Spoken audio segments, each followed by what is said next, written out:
चलिए जानते हैं कि आर्थराइटिस क्या है और आर्थराइटिस से हम कैसे बच सकते हैं। पहला तो arthritis means inflammation of the joint. Arthritis में जॉइंट का इन्फ्लामेशन होता है जिससे redness, swelling, stiffness, tenderness, warm, pain ये सब चीज़ें होती है।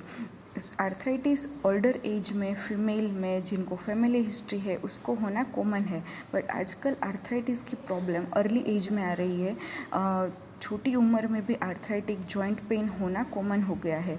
हम आर्थराइटिस को क्योर करने के लिए कोई स्पेसिफिक तो नहीं है, बट हम आर्थराइटिस को प्रिवेंट कर सकते हैं। हमें आर्थराइटिस को प्रिवेंट करने के लिए क्या करना चाहिए? पहला तो है वेट कंट्रोल, क्योंकि 1 किलो तक वेट भी हमारे जो लेग में 4 किलो तक प्रेशर डालता है। इसलिए सबसे सिंपल और अच्छा वे है वेट को रिड्यूस करना, वेट को कंट्रोल में रखना, जिससे आर्थराइटिस से हम बच सकते हैं। दूसरा है एक्सरसाइज करना। एक्सरसाइज जैसे कि वॉकिंग, साइकिलिंग, स्विमिंग जैसी कम प्रेशर डालने वाली एक्सरसाइज 30 मिनट दिन में करने से हमें बहुत ही बेनिफिट होता है। ये हमारे मसल को स्ट्रेंथ करता है, जिससे जॉइंट पेन और आर्थराइटिस आने के चांसेस बहुत कम है।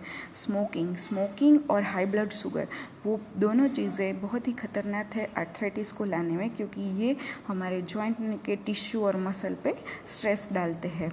तीसरा है omega 3 fatty acid. Omega 3 fatty acid बहुत ही अच्छा सोर्स है जॉइंट्स के लिए, मसल के लिए, जो प्रिवेंट करता है आर्थराइटिस के लिए। डाइट कंट्रोल करना, डाइट बहुत ही ज़रूरी है, क्योंकि आजकल अब प्रोसेस्ड और रिफाइंड फूड खाने से बहुत ही अनहेल्दी डाइट करने से हमारी बॉडी को डैमेज हो रहा है। इसलिए ऐसा डाइट लेना चाहिए जिसमें मैक्रो और माइक्रो न्यूट्रिएंट्स दोनों चीज़ें हो। इन सारी चीज़ों का ध्यान रखने से हम अर्ली एज में आर्थराइटिस पेन से बच सकते हैं। और हमें ये भी ध्यान रखना है कि हमें कम से कम इंजरी लगे, क्योंकि इंजरी से हमारे मसल डैमेज होंगे और ये आगे जाकर आर्थराइटिक पेन कर सकता है।